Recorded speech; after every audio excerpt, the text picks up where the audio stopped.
Hey, everybody. Sorry we're a few minutes late. Welcome to Leadership Lunch Chat. I'm Jen Wilson, and with me today is my girlfriend and colleague, Amy Vetter. And we're here to just talk about leadership issues and ideas, innovations, that kind of thing in the profession. And so we're here every Friday for about 20 minutes, maybe. And we have a hodgepodge, I think, a potpourri of potential ideas. I'm going to start just by saying that I watched a TED Talk, or maybe it's not a TED Talk, a video put out by a nonprofit organization called Because I Said So, which is kind of an interesting group. And if you get a chance, take a look at them. It's all about the power of your word and keeping your commitment and writing down what you're committed to.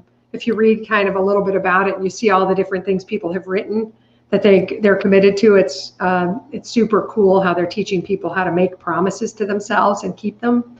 But anyway, the TED Talk or the video, the owner or founder of this organization is a 5-time TED Talker, and he did a video, and I put it out on my Facebook personal page. Haven't had a chance to share it anywhere else. I'm trying to find it on YouTube first to put it out on Twitter, but I talked about COVID-19, and basically he's asking us to wear masks and wash our hands and stay socially distant and to stay away from people that aren't part of our shelter mates, to not mix shelters.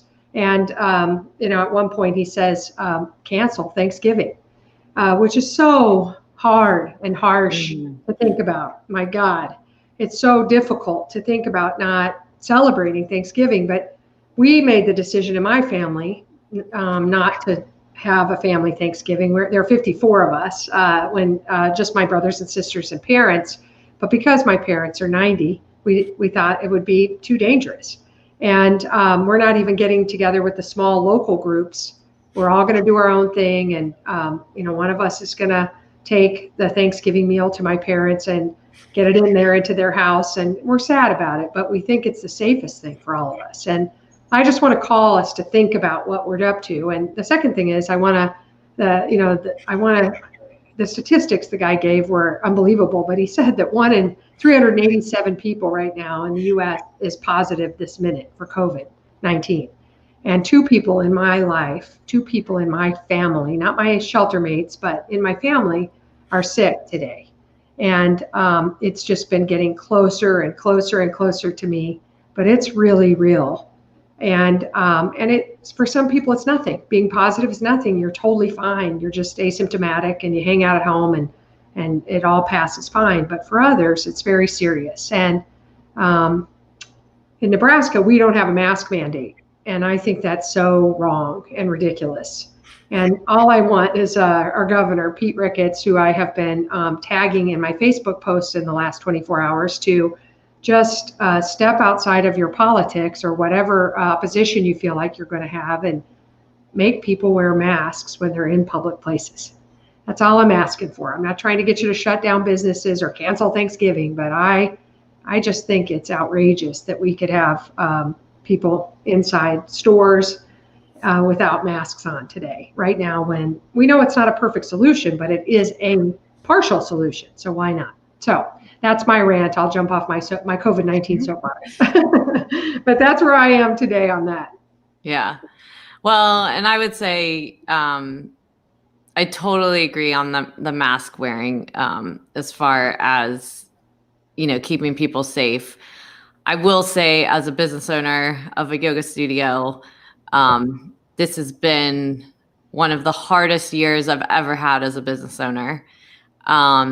And I know many businesses are struggling: restaurants, bars, fitness studios, retail stores. Yes. And I personally find some of the things that are handed down very frustrating because there's no research or proof point if the establishment is doing the right thing. Now, there's plenty of establishments not doing the right thing. It's the same thing as masks, right? That people, will have a personal preference to not wear it, but it's really to, whether you like it or not, is really to protect other people. And the same thing with our business. It's been a huge expense Yeah. to do what we're doing. We've had to shut down portions of the business in order to just keep up with what is required of us as a business. And there's, for many businesses in my same shoes, Yeah. There's no growth potential, Oh, right? right. You Yeah. are staying in business to maintain and try to save your business versus in normal years, you are looking at business planning and how you can grow it. And some of what comes out is very frustrating as a business owner because there's no proof or research behind it and you're scaring customers. And it's easy for a public official to close a business that didn't put their money on the line for that business. And Right. even if they give you money, that lasts a month. So you're open one more month, but Right. I know. through. And what we've had to do to keep the spirits up of the staff, and especially with these mandates starting to come back out and everyone just being like, oh my God, we've been through this before. We're already, everyone's kind of being pushed as far as their skill sets and what they can handle. There has to be a balance with this thing. I agree. And I totally agree. Someone is sick or, you've got to do the right things and not go to a public place, obviously. And the people there need to follow the rule. We've definitely had issues with customers not coming in and wearing a mask or things we've asked, which we enforce. And you see other businesses enforce it. And then you see businesses that try to get away with not doing it. Yes.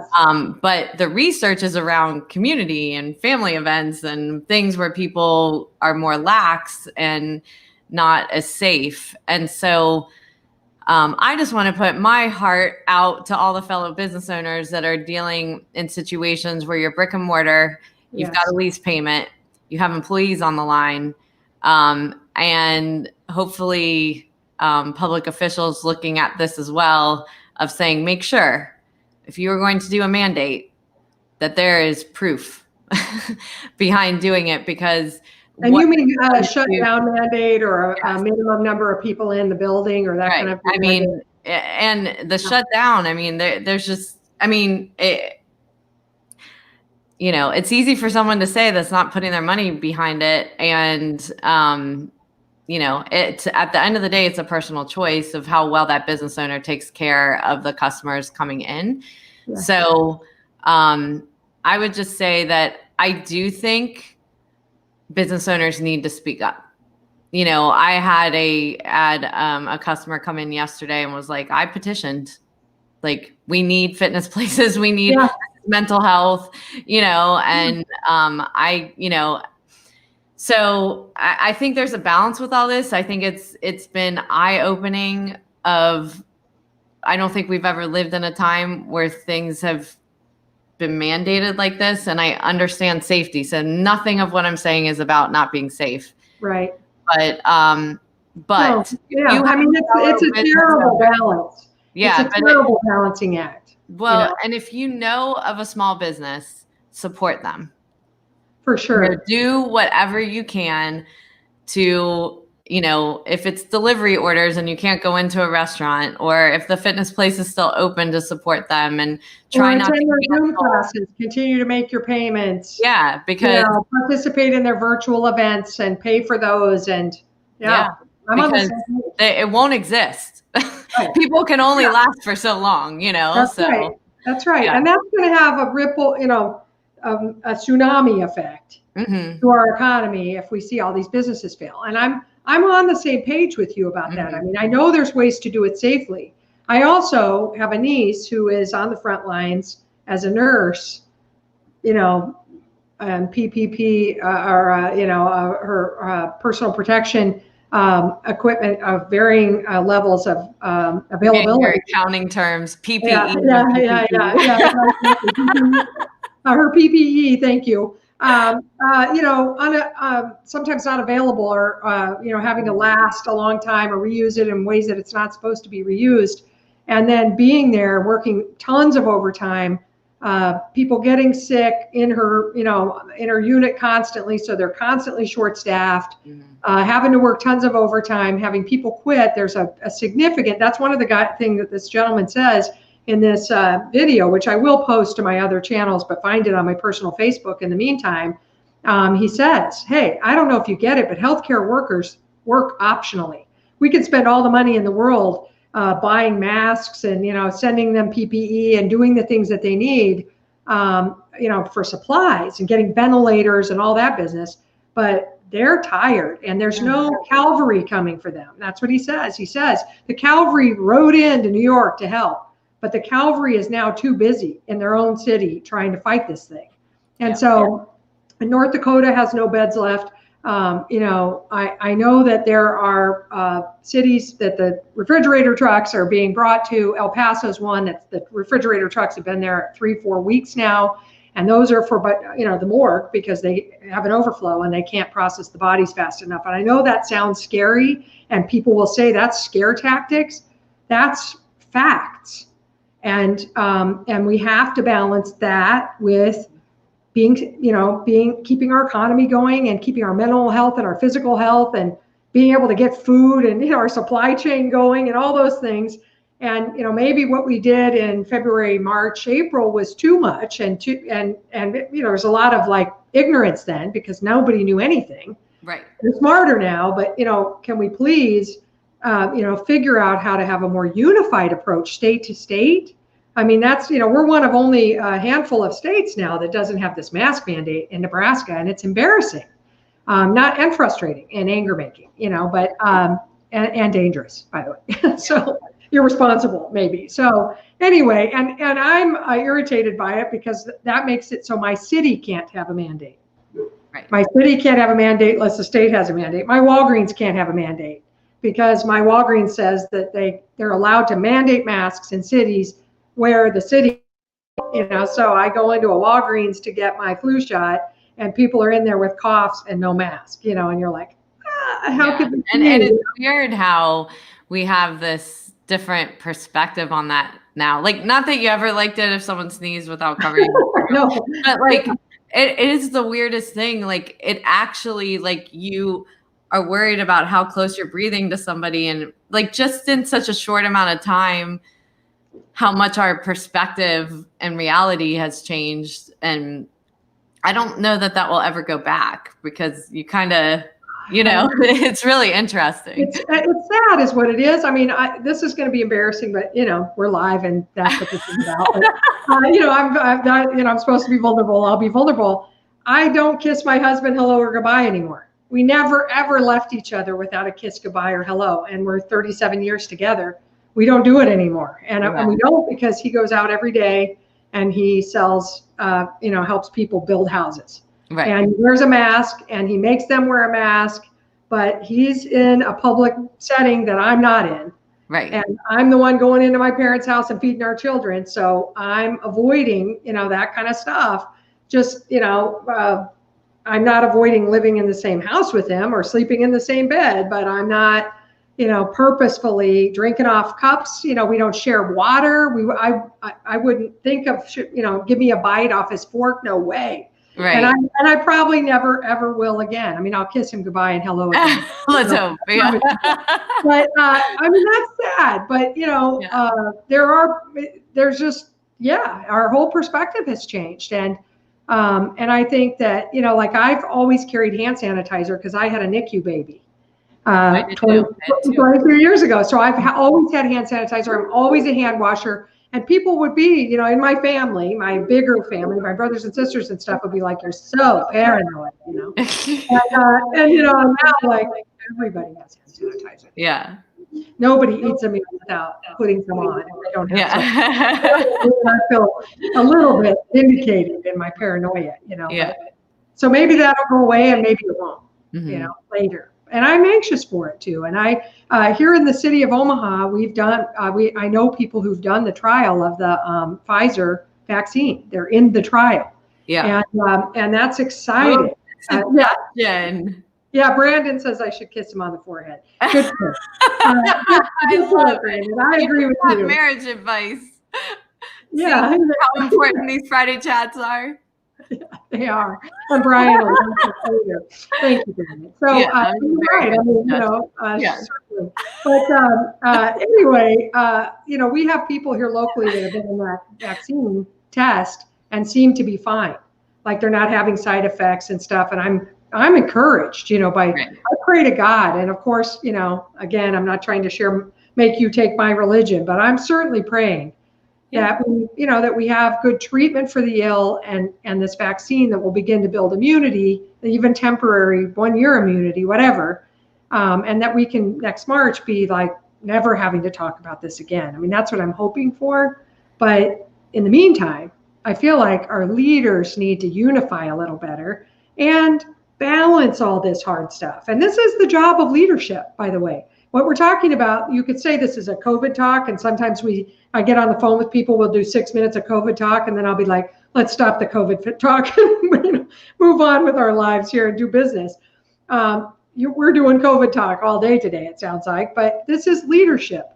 Leadership is having some problems and opportunities and having to balance a bunch of different constituents and opinions and pros and cons and risks. If you screw up and pick the wrong options, you can hurt certain constituents or alienate certain clients or customers. It's hard. Leadership is not easy. Well, and it's also like I've had to make hard decisions like about the mask thing, right? Like, yeah. I know there's we've definitely had customers pissed off about it or not liking the fact that we only can have so many people in the room and they have to pre-register. And we've lost some customers over it. And I've had to toe the line of, as much as every single customer matters to me, I can't lose my business over one person. That's right. And everybody's working so hard to keep the business open and keep the community thriving that you can't solve for the exception. And a lot of times in leadership, you end up doing that because they're the loudest voice or they're the ones that take up the most time, or you get offended by something they say and you want to undo it. And you're like, there's just, one of the things we talk about in yoga, and we have one experience like this where it was just a response we couldn't even understand. And then you kind of have to step back and pause and say, that person's got something else going on in their life. They're on their own journey, and, this isn't really about us, because they're, the problem is you've got to just give people grace of every person's going through something and dealing with it, but that can't affect how you run your business, how, the decisions you're making still have to align to your ethics, your values. And at the end of the day, when you make hard decisions, as long as it aligns to your values, like I can sleep at night. So if the business closes, I did the right thing. I protected people, whatever. And it was really hard decisions to make. But you're really kind of left with that at the end of the day. And being a business owner or any kind of leader is lonely because you have to make decisions a lot of times that people don't fully understand the full scope. Yes. And so they'll have their opinion about like the one thing that they have an opinion on without, I've been to a number of places over the summer where they've had outdoor music. And so you reserve your spot at the table, and then people keep pushing to dance on the dance floor where they keep saying, please don't dance on the dance floor. And then you have the business owner coming out pleading, saying, if you do this, we could be shut down. And no one seems to have that perspective that isn't someone that's put money on the line. They're more complaining like, no one's going to tell me where I can be and blah, blah, blah. What to do. Yeah. And the fact is, for that business owner, if you put yourself in those shoes, if they've put $200,000, $300,000, $400,000, $500,000 into that business, you can be mad that night and go against them, put it on social media or whatever, and be dancing on the dance floor without your mask. But you get to go home at night. And if that business closes, they lose that over one customer. Right. And so it's like, this whole practice of mindfulness and leadership is really important, even from all aspects of like, rather than just getting angry, like try to understand a bigger picture that no one's choice is to do this. Like no one as a business owner does benefit, and so, if you want these businesses to stay in business, it's really important for all sides and for the leaders to be transparent of what they're going through as well. And, so I put out a video to my customers this week and I was very transparent of just how hard this has been and just pleading, please, like, don't put us in the position to tell you to put a mask on. It's not worth it. It's 5 seconds of your life to walk into the room and put your mat in a spot that's marked off for you. But just please, we want to keep this community thriving. Yeah. And, what I was thinking when you were saying that, again, is something you and I always come back to. It's like our centering stone that we end up standing on at the end of almost every session. It's the distinction between generosity and selfishness. Mm-hmm. Wearing a mask is a generous act because it doesn't protect me, it protects you. Right. Following the business owner's guidelines is a generous act. Mm-hmm. It's also a humble act. It's I will follow what you ask because I want you to be successful, and I will subordinate or submit to your will. Mm-hmm. It's the least we can do. It's the least we can do. And I just don't, get it.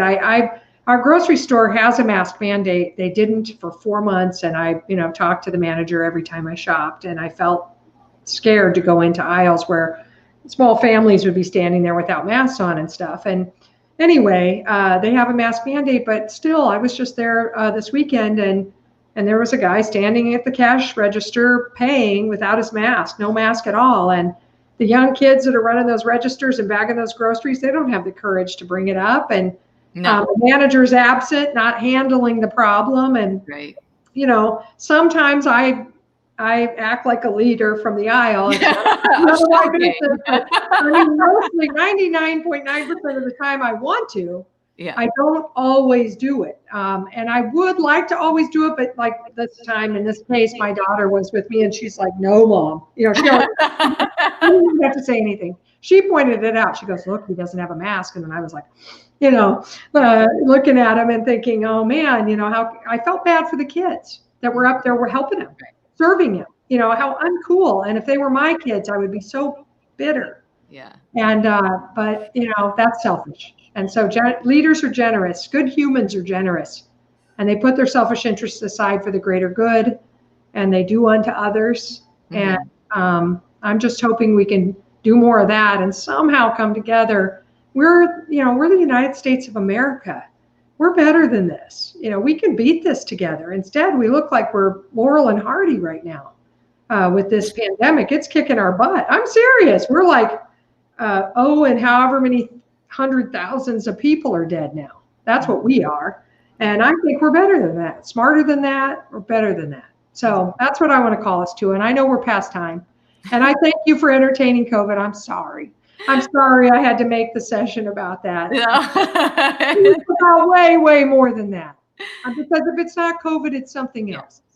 It's something else. And that generosity and that leadership and giving grace to our lonely leaders, and subordinating and submitting and supporting them, these business owners. I think that was a really important message today, Amy. So thank you for that. And I'm praying for you, and I'm praying for your businesses for sure.